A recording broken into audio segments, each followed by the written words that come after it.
Today, I am here with Neil Gordon. Neil is a persuasion expert and the best-selling author of the book, The Most Powerful Sentence of All Time. He is the former editor of Dutton, now a division of Penguin Random House, where he worked with New York Times best-selling authors. He has been featured in Forbes, Fortune, Inc., Entrepreneur, NBC, and Fox. Today, Neil and I are going to talk about how your mission is hurting your organization. Neil believes most nonprofits are missing a significant opportunity to attract donors and supporters to their organization. While a mission statement is of great value for maintaining focus among employees and existing supporters, it falls short of getting attention where your nonprofit deserves. In this session, best-selling author Neil Gordon will share a far more persuasive way to attract support in just a handful of words. Welcome, Neil. Good to be here, Michelle. Thank you. So can you explain how organizations' mission statements may be hurting them? When we originally talked, I was reminded of a story that I like to tell about one particular nonprofit endeavor and how much her work was this one woman who had started a program at a children's hospital and how her mission statement was hurting her. She was the head of a program, and I knew about this because I used to volunteer for this program. This is at Children's Hospital Los Angeles when back when I lived in LA. And she started this program that gifted books to children staying in the hospital and had volunteers like me go bedside and read to the kids. And I'm a former theater major, so I got very, very over the top in anytime I had a Roald Dahl book like Charlie and the Chocolate Factory, I went so nuts on my ridiculous British accent. It's Mr. Willy Wonka, most clever chocolate maker in all the world. It was ridiculous. Anyway, the kids enjoyed it. Anyway, and there was a special therapeutic library for kids who were really struggling in the hospital. It was this wonderful, wonderful program. And then she would often be, especially because of the unique nature of the program, she would be asked to go and speak to visitors to the audience, to the hospital, where they would have a day of presentations and trying to get money and trying to raise funds and all of that. She was going to give one of these talks, one of these 10-minute talks, a day that I was there volunteering. And she was dreading it. And the reason she was dreading it is because when she usually gave a presentation like this, people would tune her out. They'd glaze over. They just politely applaud at the end, and nothing would ever come of anything. It was terrible. And she just really, really hated these things. And so I pulled her aside and said, hey, would you like a little help putting together a different thing for you to say today? And she's like, oh, absolutely. So we figured out what she was going to say. She went and gave the talk. I saw her later that afternoon after she had given it. I asked her how it went. She said they were captivated from the moment she started speaking. And instead of just polite applause at the end, they rushed her with business cards. And one of those people even invited her to apply for a grant. When she was typically presenting the things she dreaded and the things that made people tune out, she was basically telling about her mission. She was basically describing the programs they had there, much like what I just did when I was telling you about it, right? She's describing the programs and how great the programs were, and people would glaze over, and that was that. There is this tremendous myth that is hurting so many nonprofit organizations, Michelle, that they believe that the mission that they've formed and that they share among themselves and that they share with their existing supporters is something that the outside world wants to hear about. Now, I'll be very clear here. We're talking about the outside world. I'm sure you agree, a mission statement is incredibly important as a North Star for the organization, right? It's like, this is how we keep focused on what we're doing, and it helps to make decisions about how to prioritize funds and all of these things. Is this on mission? And people who are already on board, they love the mission, they're committed to the mission, et cetera, et cetera. But for those who don't know anything about the organization, they don't want to hear it. They want something else. And what I typically help nonprofits to do is rework how they position themselves with the outside world. And this is at galas, where you're inviting like fundraising gals, where you're inviting new people to possibly donate, when you're meeting at a networking event, when you're doing any number of things where you're presenting it, or when you have a website, frankly. Right. We talked about when people put front and center their mission on their website. Yeah. Yeah. I can, a couple of times during our conversation, I'm going to try to share without being too awkward in the stalling here. I'm going to vamp and all of that. Can we see UNICEF here? Mm-hmm. Yeah, so UNICEF, this is UNICEF. It's one of the biggest organizations in the world. And here we have their mission statement, front and center on their website. UNICEF works in the world's toughest places to, et cetera, et cetera. And then an organization that's very near and dear to my heart is Children International. And here we go, our mission right there on their About Us page. See, About Us, our mission, front and center. We connect people around the world in the fight to end poverty. Great. I want to be clear. I'm not saying people don't want to fight poverty or don't want to do whatever it is that a nonprofit organization's mission is about doing. I'm just saying that leading with that is hurting. So Neil, what can they do instead? It's the natural question, isn't it? All right. So the part I haven't told you about my supervisor, my volunteer supervisor at the hospital, is that prior to that day, I had actually worked with her a little bit. She had become a client of mine briefly because she was going to be on TV. And we had worked out how she could have super concise answers. Like, because you don't really have very much time on a TV segment. Well, what I helped her to do is I helped her to figure out what we could basically look at as like a recipe for change. I helped her to figure out how it was that she was able, she and the program were able to have the impact that they're meant to have. All right. She went up there and she first told a story about someone who had really struggled in the hospital. And that's what hooked them. It was just like, she started with this story of struggle and all of that. And then she moved into the missing opportunity we have and just relying on surgery and medicine and diet and all of that to heal children, or to heal anyone for that matter, but to heal children in particular. And then she talked about how in this struggle, this moment of struggle with this one patient, how she brought out a book and the entire room just was suddenly so much lighter and so much more open and hopeful, just because this book changed that for them. And she made the point that literacy can heal. Okay. Literacy can heal is just 3 words, but in 3 words, she ultimately helped the audience that day at the 10-minute talk to see a different possibility. It's like, oh, literacy can heal. That's like something that I could see doing with my own kid. Like, let's say you have a child who isn't able to settle down before bedtime, and she goes up there and says, literacy can heal. It's like, oh, what if I just started reading books to my kid and then started reading gradually less active, less engaging books, and just the kid lulled off to sleep.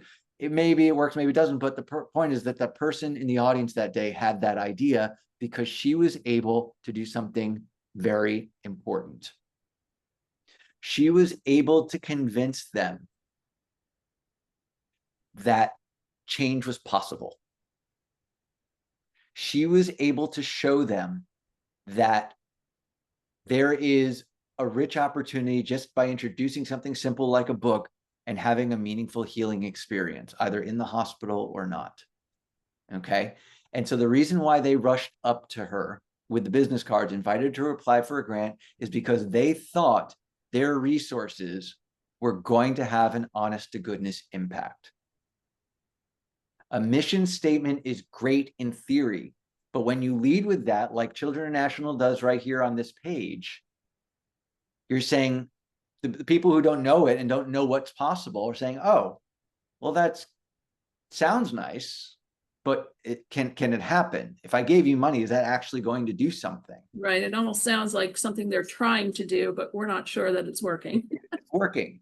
People will support a mission when they believe their contribution will have an impact. I mean, I became such a fan of Children International because I donated a little bit of extra money to my sponsor kid for Christmas very early on, like 20 years ago. And they sent me a letter in January saying that that money got her a dress and a doll.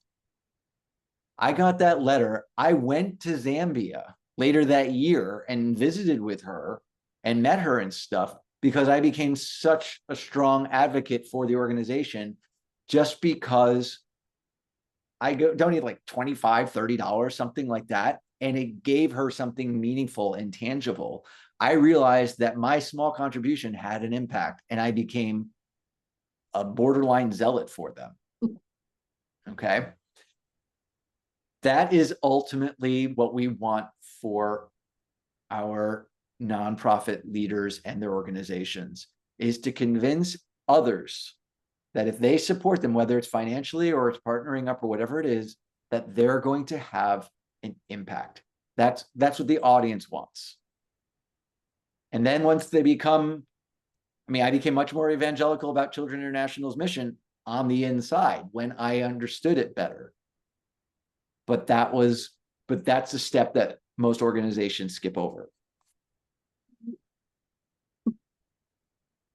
So I've heard you call this a silver bullet. Yes. And what does it look like to incorporate a silver bullet into a piece of content, for the nonprofit to use it? What we see, Michelle, is that like the silver bullet concept, the idea of literacy can heal is this distilled essence. Like this is like Simon Sinek talks about why we do what we do. The silver bullet is a one sentence recipe for change, which essentially is codifying the how. This is how it's possible.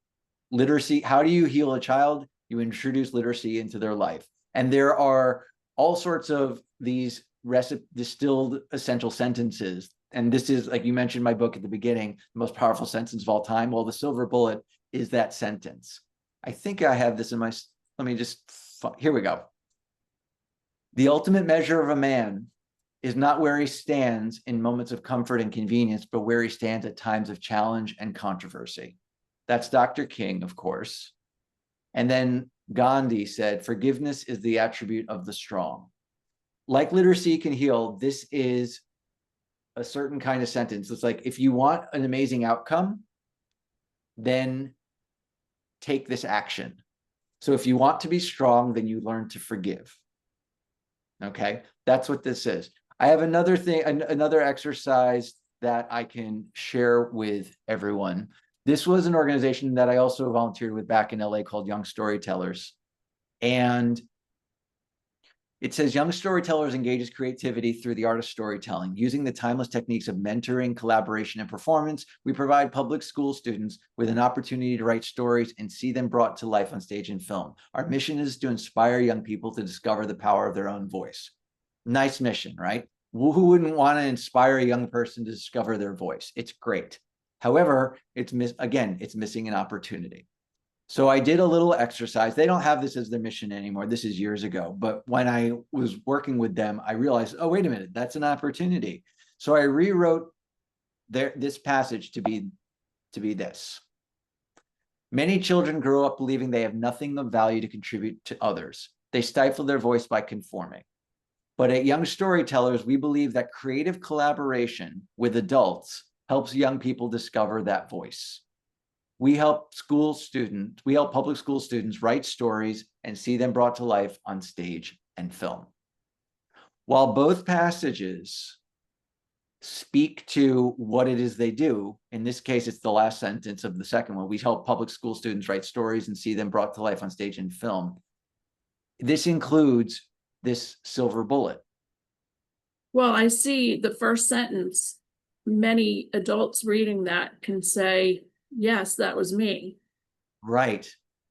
What you're pointing out there, Michelle, is a very important point that we're going to make here, in that there's value in drawing people in around a problem that needs to be solved. Here's the other thing I want to point out about this exercise, because we can unpack this in a moment. And I'll skip ahead to a couple of slides and I'll show everyone why this these passages are so significant, or why the bottom one is the way it is. But I also want to make a point that both of these are 54 words long. Their mission statement was 54 words, and this second passage is also 54 words, but the second passage packs a lot more punch. Yes, it does.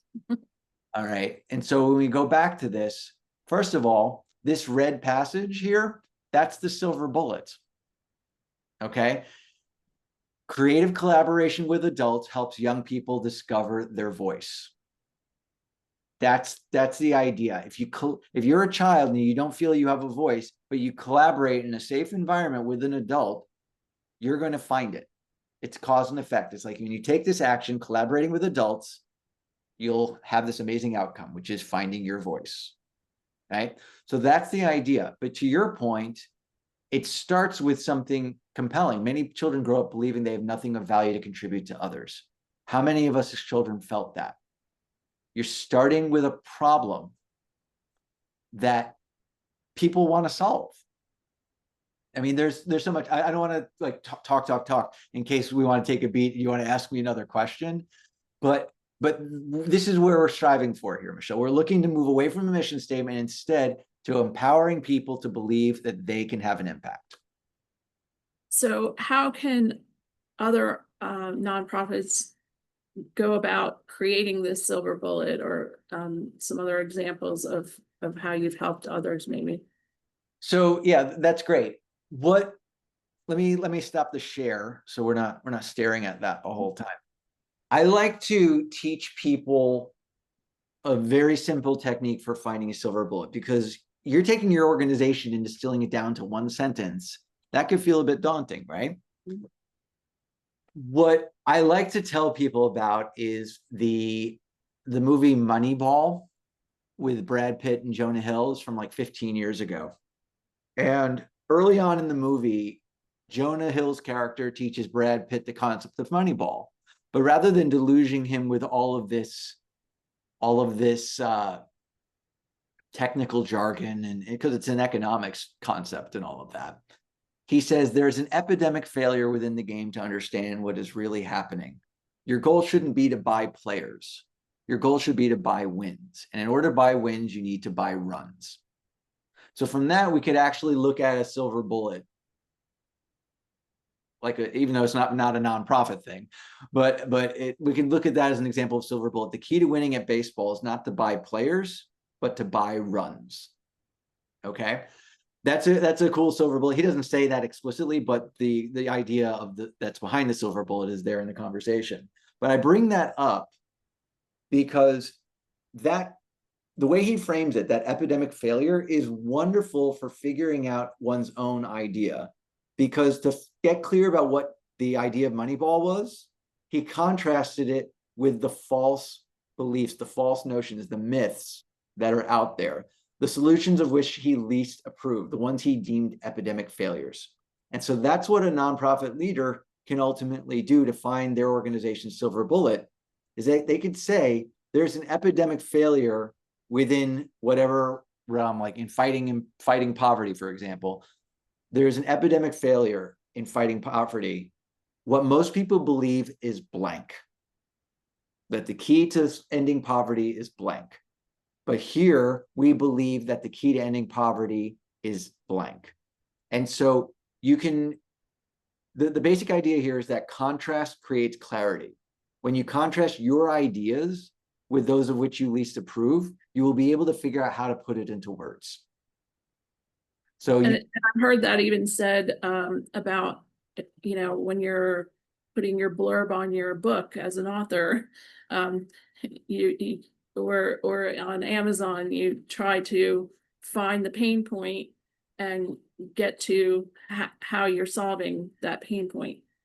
Yes, absolutely. It's the sort of thing where if you start with a problem, actually, I'll tell us a quick story about this. My late father was a school teacher for his career. And then after he retired, he just picked up a little extra money substitute teaching, but he really cared about it. And he and the other subs at the school he was subbing at didn't get keys to the classrooms. There were these remember those doors that you couldn't open it unless you had the key kind of thing, and you couldn't lock it or unlock it without the key. And so when he would go up to the classroom, he couldn't get in, and they had to call the custodial staff to let him in. And he was standing out there in the hallway with all the kids, and it was embarrassing. He felt it was undermining his authority. And he wanted to convince the principal to give the subs keys. And he knew that I had ideas about how to like persuade people of things. So he came, and this is to his credit, because he was a very antagonizing teacher in the teachers union, and he always went after the administration in his career. They didn't like him very much, but it was to his credit that he wanted to find a different way of going about this. So he said, son, how do I convince him to give us keys? So I had him write an email to the principal. And the next day, the principal saw him in the hallway. He said, I hear you, let's meet. And the subs got the keys like a month or two later. What was in the email? He didn't start with, we are embarrassed by standing there in the hallway and our authority is being undermined. He said, we're a group of substitute teachers who are concerned for the safety of our students. Last year, when there was a lockdown because of a perceived physical threat to the kids and to everyone in the school, some of the students in my classroom asked to go to another classroom because I couldn't lock the door. And we are asking for subs to get keys so that we can make sure that we can ensure that the students are safe should something like this ever happen again. What did my father do when he wrote the principal? He framed the issue in the context of a problem the principal cared about solving. Right? So when you pointed out with this passage on the young storytellers, that first sentence, and you said how so many of us could relate to being a child who doesn't feel like they're being heard and have a voice, that was starting with a problem. That was starting with a problem that audiences in theory are going to care about solving.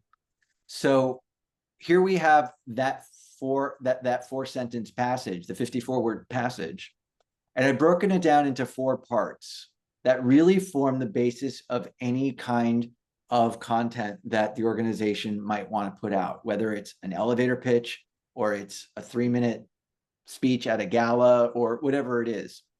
So the first part here is the problem your organization solves. Okay. This could be something to do with poverty. It could have something to do with medical research. It could have something to do with any number of things that an organization is attempting to do. It's not the mission, it's the problem that the mission solves. Okay, so that's an important distinction I hope everyone is recognizing. You're talking about a thing that, oh yeah, that's really rough. And then you move on from there. The next part here is the flawed, typical way the problem is solved. Okay, in the Moneyball example, that would be buying more players. And maybe a well-meaning organization is trying to fight extreme poverty by reforming how all of the local people run their towns or something like that. Whereas this organization, a different organization that says that's an epidemic failure, don't tell them what to do. Work with them to figure out what they would already do and work with their culture to do their thing. And that would be, so there's the flawed way is like the epidemic failure, the thing that in the Moneyball situation, you want people to stop doing. And then you have the silver bullet. This is that cause and effect sentence. This is like the key to solving this problem is blank, or the key to doing it is not this, but rather this. There are lots of different ways to write a silver bullet, but the point is an action that leads to an outcome. So in this case, it's the better outcome. Yeah, a better outcome. Yeah. Creative collaboration with an adult, that's the action. Young people discover their voice, that's the outcome. All right. And then, so that people don't think that we're completely throwing the mission out with the bathwater, the final sentence here is still the mission. You can bring the mission in, it's just not something you lead with, right? This is your organization's mission. And if it's like a 30-second elevator speech like this, then yeah, you share that at the end. If it's a 3-minute talk at a gala, then you might spend the last minute talking about the mission and what it looks like and all of that. But first, you convince them that the mission has the impact you are claiming it has. And so this becomes a template for all sorts of different passages that you as an organization might put out. So if you had a grant proposal to fill out and say, tell us about your organization, and it's a very open-ended question like that, you could start with the problem and talk about it and provide stats and do whatever it is you need to do, and then talk about the flawed solutions, what most organizations are doing or what the government is doing or whatever the flawed the proponents, excuse me, of those flawed solutions. You can talk about that, and then you provide the idea. Here's how we do it instead. This is what drives our approach. This is our how. And then describe the mission. Sounds great. Do you have any closing thoughts? I think it can be used for nonprofits, which is what we're specifically talking to today, but for a lot of different things. You can use this. You can do this in public speaking. Like if you're a speaker and you're an author and you're looking to get out into the world, you can create an entire 45-minute talk that strategically builds up to your silver bullet, hits them with that huge climactic moment, and then you provide a few tools on the other side of that. You could use it as the format for a book, like a book chapter. It's like, here's the problem this chapter's solving. Here's the big idea. Now here are the tools for you to use, like a how-to book, basically. And you can use it for pitches for venture capital or for angel investing or what have you. You could go onto Shark Tank and use it. You could do any number of things, and on the list goes, because these are all different acts of persuasion. You could use it as a teacher. Let's say you're introducing a new chapter in the textbook. You could start with a story and then provide the main idea of that chapter. And then the next week or two that you're working on that chapter, you're coming back and circling back to that big idea. That'll be a much more persuasive way than I was taught in high school. I know that much. Right. So, well, thank you. And I'm sure everyone can find more examples and more detailed information in your book, The Most Powerful Sentence of All Time. And yes. I really thank you for taking the time to join me today. Well, it's been a pleasure, Michelle. I'm very hopeful for our audience to reform their mission statement and really start to see a difference in how people respond to their organization. I agree. Thanks.